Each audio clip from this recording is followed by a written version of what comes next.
Hello everyone, स्वागत है आप सभी का आपके अपने यूट्यूब चैनल नारायण इंस्टीट्यूट पर।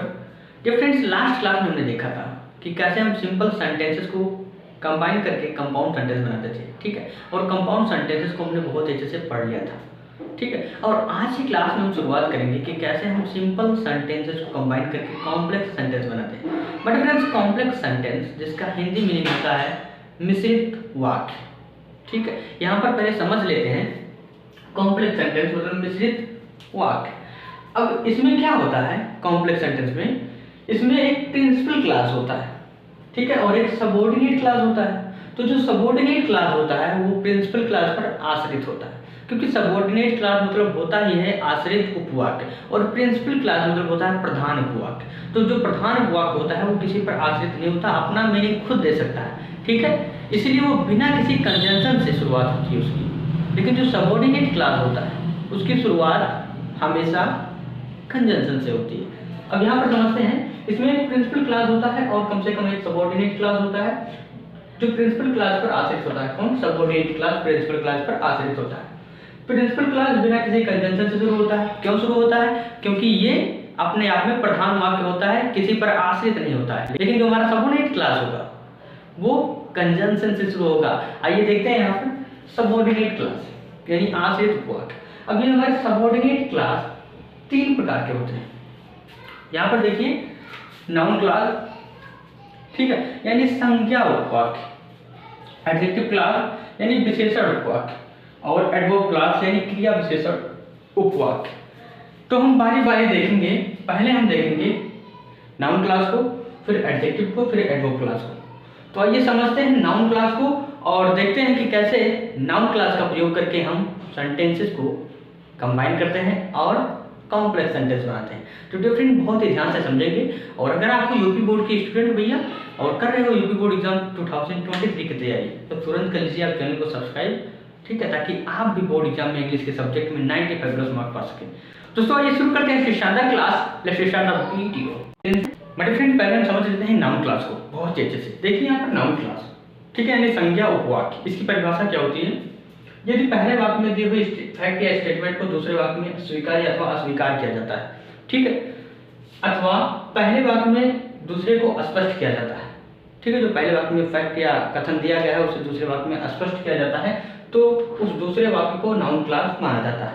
अब यहाँ पर हम देख लेते हैं इसी नाउन क्लास के बारे में। जो पहला नोट है वो ये है कि नाउन क्लास सदैव नाउन का कार्य करता है। भाई नाम है नाउन क्लास तो काम करेगा नाउन का, ठीक है, नाउन का कार्य करता है। इसीलिए यह प्रिंसिपल क्लास के वर्ब के सब्जेक्ट या ऑब्जेक्ट के रूप में होता है। अभी बताऊंगा कैसे होता है। प्रिंसिपल क्लास की वर्ब का कॉम्प्लीमेंट भी हो सकता है या फिर ऑब्जेक्ट हुआ प्रीपोजिशन भी हो सकता है, यानी प्रीपोजिशन के ऑब्जेक्ट के रूप में भी नाउन क्लास आ सकता है। तो यहाँ पर कितनी दशाएं देखी आपने? जो नाउन क्लास है वो सब्जेक्ट के रूप में भी आ सकता है, ऑब्जेक्ट के रूप में भी आ सकता है और कॉम्प्लीमेंट के रूप में भी आ सकता है, देखिए यहाँ पर, और प्रीपोजिशन के ऑब्जेक्ट के रूप में भी आ सकता है। अब आइए हम लोग समझते हैं कि हमारे नाउन क्लास के कंजंक्शंस कौन कौन से हैं। बहुत अच्छे से आइए समझते हैं। डिफरेंस बहुत अच्छे से याद कर लीजिए। यहाँ पर देखिए नोट नंबर 2 है हमारा, नाउन क्लास के प्रयोग में आने वाले कंजंक्शंस निम्न है। यानी बात करें अगर हम नाउन क्लास की, तो नाउन क्लास की शुरुआत इन्हीं कंजंक्शन से होती है। याद कर लिया आपने, तो नाउन क्लास पहचानना बहुत ही आसान हो जाएगा आपके लिए, ठीक है। अब इनका हिंदी मीनिंग चूंकि हमें निकाल कर समझना होता है, तो इनका हिंदी मीनिंग क्या होता है उसे हम समझ लेते हैं। जो दैट है हमारा, इसका मीनिंग होता है कि। हु का मतलब होता है कि कौन। हुम का मतलब होता है कि किसने, ठीक, हु का ही ऑब्जेक्टिव केस, कि किसने। हुज का मतलब होता है कि किसका। यानी यहाँ आप देख रहे हैं नाउन क्लास में जो वर्ड्स हैं, वर्ड जो हमारे लगे हुए हैं, इनके मूल अर्थ से पहले की लगा हुआ है। यहाँ पर आप देख सकते हैं सभी के आगे की लगा हुआ है, ठीक है। यानी इनका हिंदी मीनिंग इसी तरह ही निकलता है, ठीक है। जैसे आई नो दैट, ठीक, ही विल बीट यू, ठीक है। मुझे पता है कि वह तुम्हें पीटेगा, तो यहां तो मीनिंग की हो गया, राइट। लेकिन अगर मैं कहूं I know who stole your watch, यानी मैं जानता हूं हु स्टोल योर वॉच, कि किसने तुम्हारी घड़ी चुराई है। तो यहाँ पर जो की लगा हुआ है, ठीक है, सभी के मोर अर्थ के पहले की लगता है नाउन क्लास में, अगर उनका प्रयोग हम नाउन क्लास में करते हैं। अब यहाँ पर देखिए होम का मतलब हो जाता है कि किसने, हुज का मतलब होता है कि किसका, या की किसकी, की किसके। वेयर का मतलब कि कहाँ, व्हेन की कब, व्हाई की क्यों, हाउ की कैसे, व्हाट की क्या, या फिर जो कुछ। इफ या वेदर का प्रयोग कि क्या के अर्थ में करेंगे, लेकिन इंट्रोगेटिव सेंटेंस में करेंगे, अभी आपको बताया जाएगा, ठीक है। और व्हिच का प्रयोग करेंगे कि कौन सा के अर्थ में। हाउ मेनी और हाउ मच का प्रयोग हम कि कितना के अर्थ में करेंगे। काउंटेबल के साथ हम लगाएंगे मेनी और अनकाउंटेबल के साथ मच। अब ये साइड में ये क्या गोला बनाकर आपने लिखा है, आप इसे छुपा रहे हैं? नहीं, मैं छुपा नहीं रहा भैया, ध्यान रखिएगा कि इट दिस दैट दिस दोस सो दस, ये कुछ ऐसे वर्ड्स हैं, ठीक है। अगर ये आते हैं सेंटेंस में कंबाइन करते वक्त, तो नाउन क्लास के आगे इनका प्रयोग कभी नहीं होगा। अगर आते हैं तो इन्हें हटा दिया जाएगा, राइट। ऐसा नहीं है कि इन सभी का प्रयोग इनके आगे हो, सभी को हटा देंगे अगर आएंगे तो। अभी बताते हैं कैसे हटाएंगे। तो आइए दोस्तों हम लोग समझते हैं कि कैसे हम नाउन क्लास की सहायता से कॉम्प्लेक्स सेंटेंस बनाते हैं। और हम लोग बहुत तेजी से अपने बेसिक चीज़ों को समझ चुके हैं। अब पहुँचते हैं अपने रूल्स पर।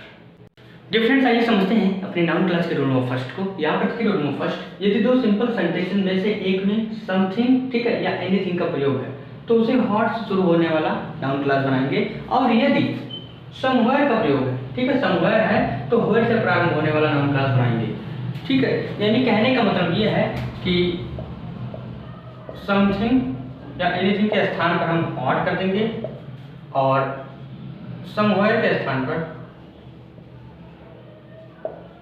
वेयर कर देंगे। आइए करते हैं यहाँ पर कंबाइन। देखिए ही सेड समथिंग, उसने कुछ कहा। आई नो दिस, मैं इसे जानता हूँ। तो आई नो इस वाले क्लास को आगे लाएंगे। अब दिस, क्या हम दिस यहाँ पर लिखेंगे? Is it right? नो, क्योंकि अभी हमने देखा था, ठीक है, इसके जस्ट पहले वाले में जब हमने देखा था कि नाउन क्लास के कंजंक्शंस निम्न है हमारे, तभी देखा था कि it, this, that, this, those, so और दस का प्रयोग इन सभी के आगे नहीं होगा। यानी यहां से हम दिस हटा देंगे। अब समथिंग के स्थान पर हॉट का प्रयोग कर लेंगे। तो आई नो हॉट, ठीक है, ही सेड। क्लियर? हमारा सेकंड सेंटेंस है यू हैव स्टोलन समथिंग, तुमने कुछ चुराया। टेल मी अबाउट इट, मुझे उसके बारे में बताओ। तो पहले सेंटेंस को बनाएंगे, हमारा इंपरेटिव वाला है, टेल मी अबाउट, ठीक है। इट को फिर हटा देंगे क्योंकि यहाँ पर अभी हम नाउन क्लास लिखेंगे, ठीक है। तो समथिंग के स्थान पर क्या लिखेंगे हम? हॉट। तो हॉट से पहले हम इट का प्रयोग थोड़ी ना करेंगे, मैंने आपको बताया है। यानी tell me about what you have stolen,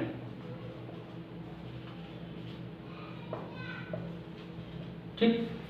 tell me about what, यानी मुझे बताओ, ठीक है, जो यू हैव स्टोलन, तुमने चुराया है, ठीक है। हमारा थर्ड सेंटेंस है शी वेंट टू समवेयर, वो कहीं गया है। आई डू नॉट नो इट, मैं इसे नहीं जानता हूं।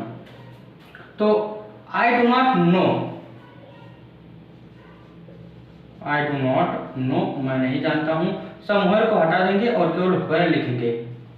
वेयर से जोड़ दिया सेंटेंस को, यानी वेयर। अब शी वेंट, तो आई डू नॉट नो, मैं नहीं जानता हूं, वेयर शी वेंट, ठीक है, कि कहां वह गई है, ठीक, कि कहां वह गई। तो मेरे फ्रेंड्स ये था आपका रूल नंबर फर्स्ट, जिसमें हमने जाना कि अगर समथिंग आ जाए या एनीथिंग आ जाए तो उसे व्हाट से शुरू होने वाला नाउन क्लास बनाएंगे। और अगर आपका समवेयर आ जाता है तो आप वेयर से शुरू होने वाला नाउन क्लास बनाएंगे। यहाँ पर व्हाट का मीनिंग होता है जो कुछ या फिर की जो, ठीक है, कि क्या। और वेयर का मतलब होता है कि कहाँ, ठीक है दोस्तों। आइए देखते हैं रूल नंबर सेकंड को। दोस्तों बहुत ही ध्यान से समझते हैं अपने रूल नंबर सेकंड को। यहाँ पर देखिए यदि एक वाक्य में समवन या समबडी, ठीक है, समवन या समबडी का प्रयोग है तो हम हु से शुरू होने वाला नाउन क्लास बनाएंगे। और यदि सम टाइम या एनी टाइम से शुरू, यानी सम टाइम या एनी टाइम है तो व्हेन से शुरू होने वाला नाउन क्लास बनाते हैं। फिर से समझते हैं, यदि एक वाक्य में someone या somebody का प्रयोग है तो who से शुरू होने वाला नाउन क्लॉज बनाते हैं, और यदि some time या any time है तो when से शुरू होने वाला नाउन क्लॉज बनाते हैं। देखते हैं, someone came to our home yesterday, I cannot guess it, यानी someone came to our house yesterday, कोई कल हमारे घर आया, I cannot guess it, मैं इसका अंदाजा नहीं लगा सकता। ठीक है, तो I cannot guess, यहां पर ऐसे लिखिए। ठीक, इट को हटा देंगे क्योंकि यहां पर हम शुरुआत करने जा रहे हैं नाउन क्लास की, और नाउन क्लास से पहले मैंने आपको बताया है कि इट, दिस, दैट, दिस, दोस, सो और दस को हटा देते हैं, नाउन क्लास के आगे नहीं लिखते हैं कभी भी। तो I cannot guess, ठीक है। अब someone को हटाएंगे, someone या somebody के स्थान पर who का प्रयोग करेंगे, तो who अब came to our home yesterday जोड़ देंगे,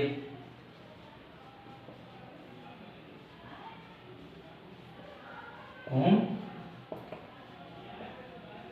yesterday, क्लियर। मीनिंग क्या निकला, I cannot guess, मैं अंदाजा नहीं लगा सकता हूँ, who came to our house, कि कौन हमारे घर आया yesterday यानी कल।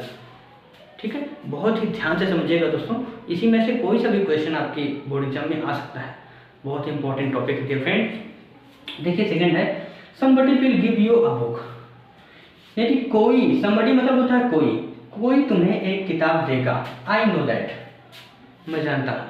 ठीक, मैं जानता हूँ कि। अब यहाँ पर मैंने आपको बताया है कि देखते हैं, यहाँ पर शुरुआत करेंगे I know,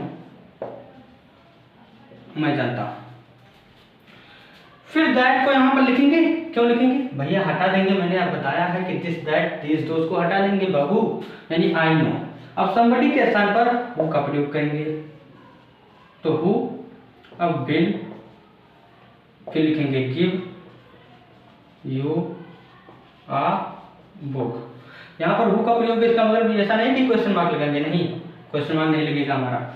यहाँ पर ध्यान दीजिएगा, आई नो ये हमारा प्रिंसिपल क्लास है, लेकिन यहाँ से जो हमारा who will give you a book, इतना हमारा नाउन क्लास है, यहाँ से हमारा नाउन क्लास है बाबू, ये हमारा प्रिंसिपल क्लास है। तो नाउन क्लास पहचानने का आसान तरीका आप लोगों को पता चल गया होगा। तो आई नो, मैं जानता हूँ, who will give you a book, कि कौन तुम्हें एक किताब देगा। और third sentence, he will come sometime, ठीक, वह किसी समय आएगा, समटाइम मतलब किसी समय होता है। टेल मी सो, मुझे ऐसा बताओ, तो टेल मी, पहले हम प्रिंसिपल क्लास लिखते हैं, तो प्रिंसिपल क्लास हमारा टेल मी है। अब सो को हटा देंगे, मैंने आपको बताया है कि इट, दिस, दैट, दिस, दोस, सो और दस को हटा देते हैं, तो यहाँ से सो को हटा दिया, तो टेल मी लिखा। अब देखिए सम टाइम के स्थान पर हम लोग व्हेन का प्रयोग करेंगे, तो टेल मी व्हेन, अब लिख दीजिए यहाँ पर he will come, some time को भी हटा दिया, यहाँ पर लगाया फुल स्टॉप। अब मीनिंग क्या निकला, टेल मी यानी मुझे बताओ, when he will come here, कि कब वह यहाँ आएगा। ठीक है, कि कब वह आएगा, सॉरी हियर नहीं है इसलिए ही विल कम, कि कब वह आएगा। अब fourth sentence my dear friends, जो हमारा फोर्थ सेंटेंस है वो है Radha does not come out of the house any time, यानी राधा किसी समय घर के बाहर नहीं आती है। डू यू नो दिस, क्या तुम यह जानते हो। तो ये हमारा है, ये वाला सेंटेंस हमारा है क्या, प्रिंसिपल क्लास, तो इसे आगे लाएंगे, तो डू यू नो, दिस को हटा देंगे, तो डू यू नो। अब देखिए एनी टाइम के स्थान पर व्हेन का प्रयोग, यानी डू यू नो व्हेन। अब यहां से लिखते चले जाइए, राधा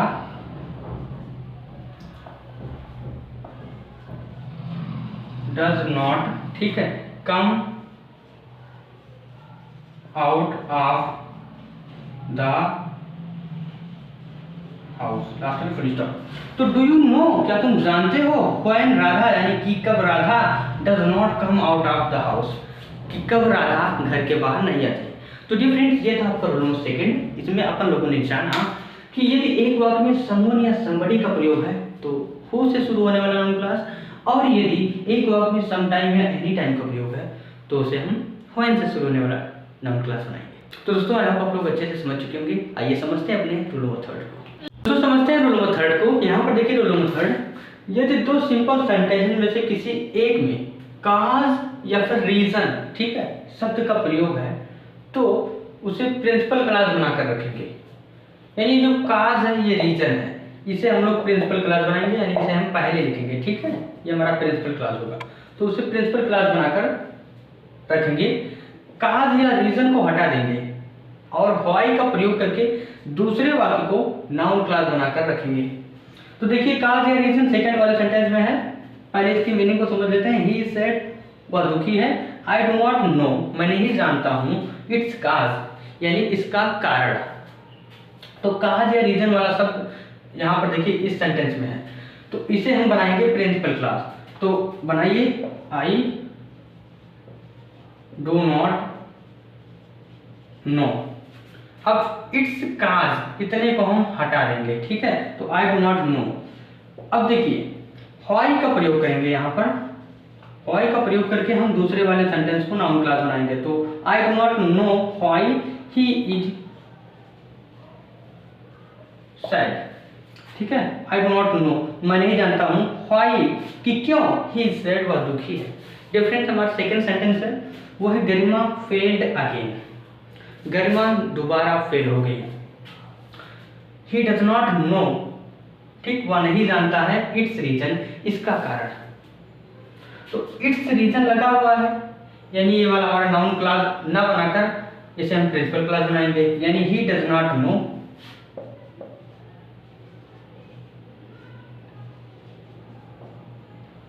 डज नॉट नो, वह नहीं जानता है।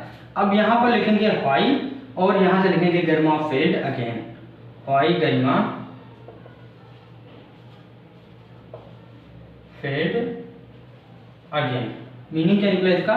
ही डज नॉट नो, वह नहीं जानता है कि क्यों गरिमा फेल हो गई दोबारा। तो डिफरेंस ये था हमारा rule number third.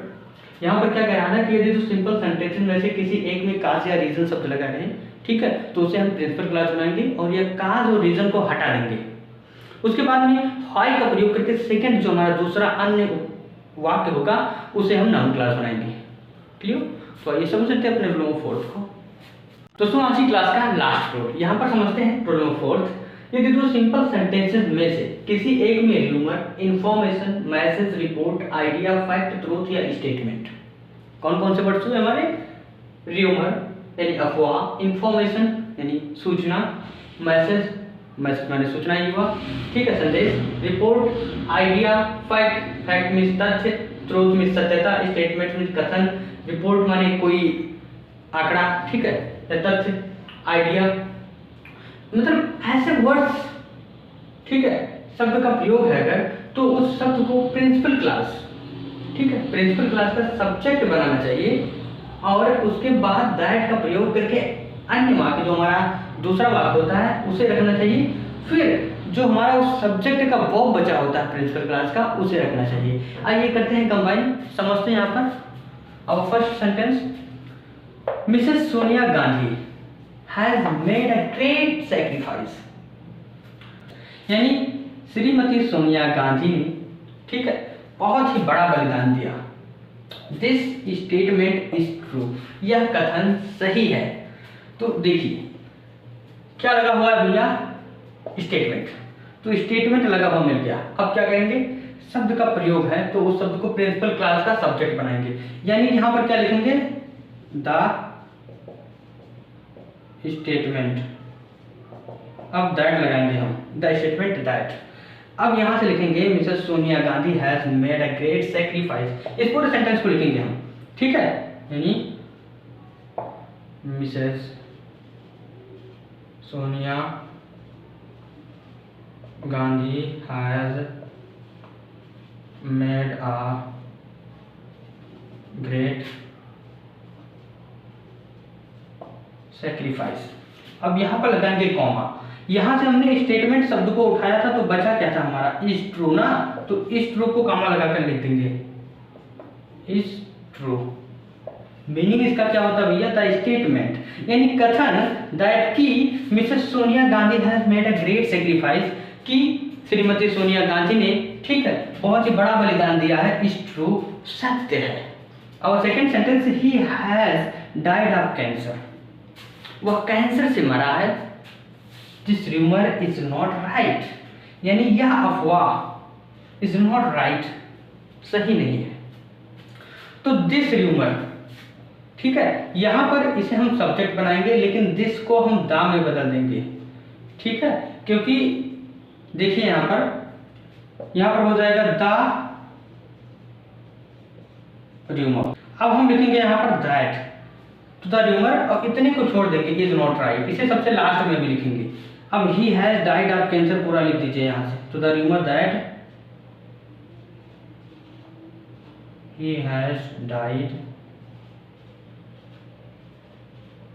Of cancer, comma लगाएंगे, बचा क्या? इज नॉट राइट, इसे लिख देंगे। मीनिंग द रूमर यानी अफवाह कि he has died of cancer, वह कैंसर से मरा है, इज नॉट राइट, सही नहीं है। तो different, this was our last rule today's class. और अब हम समझेंगे अपने बचे हुए रूल्स को इसके आगे वाली क्लास में, उसके साथ हम नाउन क्लास को खत्म करेंगे, फिर शुरू करेंगे अपने एडजेक्टिव क्लास को। तो डिफरेंट्स, कोई डाउट बचा है आपके माइंड में? आई होप कोई डाउट नहीं बचा होगा। अगर कोई डाउट है तो कमेंट में लिखें।